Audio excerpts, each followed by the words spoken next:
In the chaos of the Pacific theater, no army placed as much spiritual and tactical emphasis on close-quarters combat as Imperial Japan. While the world mechanized, Japanese doctrine clung to the cold steel of the blade, viewing it as the physical embodiment of their fighting spirit. From the finely crafted blades of the early war to the crude, desperate spikes of the final defense, these weapons tell the story of an empire's rise and fall. Let's explore these steel machines, starting with the icon that started it all. We begin with the most recognizable blade of the Pacific War, the early production Type 30 hooked Quillon bayonet, specifically those produced by the Tokyo Arsenal. Originally adopted in 1897 alongside the Type 30 rifle, this weapon served as the primary sidearm for Japanese infantrymen for nearly half a century. It features a bright, polished 15.75-inch blade with a distinct hook on the crossguard, designed to catch and trap enemy blades during sword fights, a feature reflecting the old-world samurai philosophy. While beautifully made with high-carbon steel, the shiny blade often gave away soldiers' positions in the jungle. Yet it remained the symbol of Japanese infantry dominance in the early conquest years. Moving slightly forward in production history, we encounter the Type 30 Kokura Arsenal standard. As production shifted from Tokyo to the Kokura Arsenal in the 1930s, this became the workhorse variation seen during the invasion of China and the early Pacific campaigns. It retained the classic bird's head contoured pommel and the hooked guard, but introduced mass production techniques that slightly standardized the finish. This bayonet was compatible with both the Type 38 and Type 99 rifles, making it a universal tool for the Emperor's troops, though the high-quality finish began to be matte blued to reduce glare in night operations. A distinct rival in production numbers was the Type 30 Nagoya Arsenal variant. Produced at the Nagoya Arsenal, recognizable by its 8 symbol inside a circle, this version represents the peak of mid-war industrial output before quality began to slip. While functionally identical to the Kokura models with a 15-inch blade and fullers, the grooves that lighten the blade, Nagoya models are famous among collectors for their sheer ubiquity in island campaigns like Guadalcanal. These bayonets were sturdy and reliable, but their heavy steel scabbards were prone to rusting quickly in the humid, saline environment of the South Pacific, a constant logistical headache for the troops. Not all blades were meant for the front lines, which brings us to the Type 30 training bayonet. These were often manufactured from soft cast iron or unhardened steel, and were never intended to hold a sharp edge, designed strictly for the rigorous physical training of schools and conscripts. You can identify them by their smaller, often crude-looking locking mechanisms or lack thereof, as they were meant for drill rifles rather than firing weapons. While they instilled the aggressive spirit of the bayonet charge into millions of young recruits, these brittle blades would snap instantly if used in actual combat, a desperate mistake that occasionally happened in the final days of the war. Rounding out the early designs is the Type 35 Naval Bayonet, a slightly modified version developed specifically for the Imperial Japanese Navy's Special Naval Landing Forces. It was an evolution of the Type 30 intended to fit the improved Type 35 rifle, featuring a slightly different latch mechanism to ensure a tighter fit on the rifle lug. These are exceptionally rare and represent the high-quality standards of the pre-war Navy, featuring excellent rust-proofing. However, as the Type 35 rifle was phased out in favor of the standard Type 38 and 99, these bayonets became obsolete curiosities, eventually relegated to second-line garrison duties. Leaving the standard infantry equipment, we examine the Type 44 Cavalry Carbine Integral Bayonet, first variation. Introduced in 1911 for cavalry troops who could not easily carry a separate scabbard while riding, this needle-like spike folded permanently under the barrel of the Type 44 carbine. This first variation is characterized by a small housing unit that proved somewhat fragile during heavy bayonet drills, leading to accuracy issues with the rifle itself. It was a revolutionary concept for mobile warfare, ensuring the trooper always had a spear ready, though the complex mechanism was expensive and difficult to repair in the field. Recognizing the flaws in the earlier housing, the Army introduced the Type 44 Cavalry Carbine Integral Bayonet, third variation. This is the definitive version of the cavalry spike, featuring a much longer and reinforced nose cap, housing to stabilize the bayonet when deployed or stowed. The spike itself is a cruciform design, shaped like a cross, which created difficult-to-suture wounds, a grim tactical advantage. This robust system fixed the accuracy problems of the earlier models and served faithfully with cavalry and mounted police units throughout the war, though it was heavy and made the carbine unbalanced when firing offhand. Perhaps the most unique doctrinal decision of the Japanese Army was the issuance of the Type 96 light machine gun bayonet. It seems counterintuitive to mount a blade on a heavy 20-pound machine gun, but Japanese doctrine dictated that every soldier must be capable of a charge, including the gunners. This bayonet is essentially a standard Type 30, but the gun itself was fitted with a lug specifically to accept it, placing the blade below the gas cylinder. While it theoretically allowed the gunner to defend himself in a close ambush, the sheer weight of the weapon made fighting with it nearly impossible, rendering the bayonet largely ceremonial or psychological in nature. Continuing this trend, we find the Type 99 light machine gun bayonet, when the Army upgraded from the 6.5mm Type 96 to the more powerful 7.7mm Type 99 machine gun. They retained the bayonet lug, proving their commitment to the offensive spirit at all costs. The bayonets used here were standard production, Type 30S, but they looked almost comical attached to the flared muzzle of the Type 99 LMG.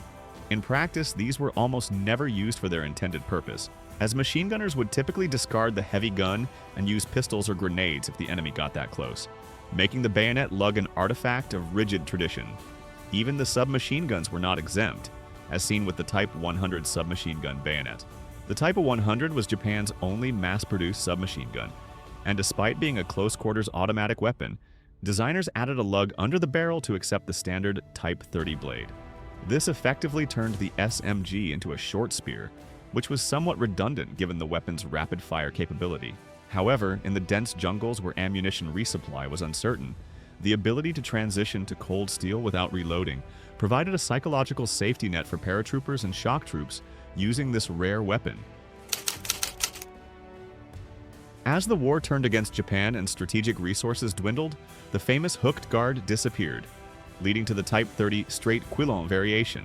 This marked the beginning of the Transitional period around 1943, where the time-consuming process of bending the crossguard into a hook was eliminated to speed up manufacturing. The blade quality remained decent, often still featuring the blood groove or fuller, and the handles were still contoured wood. While it lost the sword-catching capability of the earlier models, this simplified guard snagged less on jungle vegetation, unintentionally making it a slightly more practical tool for the infantryman, despite being a cost-saving measure. Production also occurred outside of Japan, most notably with the Type 30 rectangular pommel from Jinsen Arsenal. Manufactured in Korea, these bayonets are visually distinct because the ergonomically rounded bird's head pommel was replaced by a blockier rectangular shape to reduce machining time.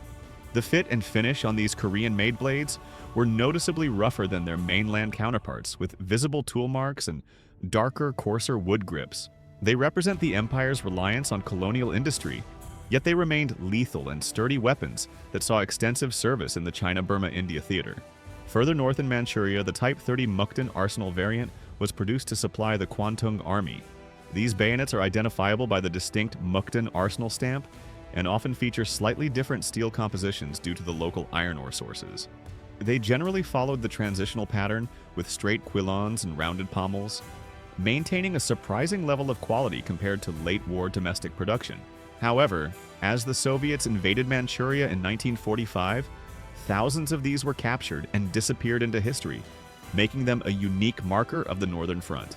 Back on the mainland, the desperation for faster output led to the Type 30 Bird's Head pommel by Toyota Jidō Shoki.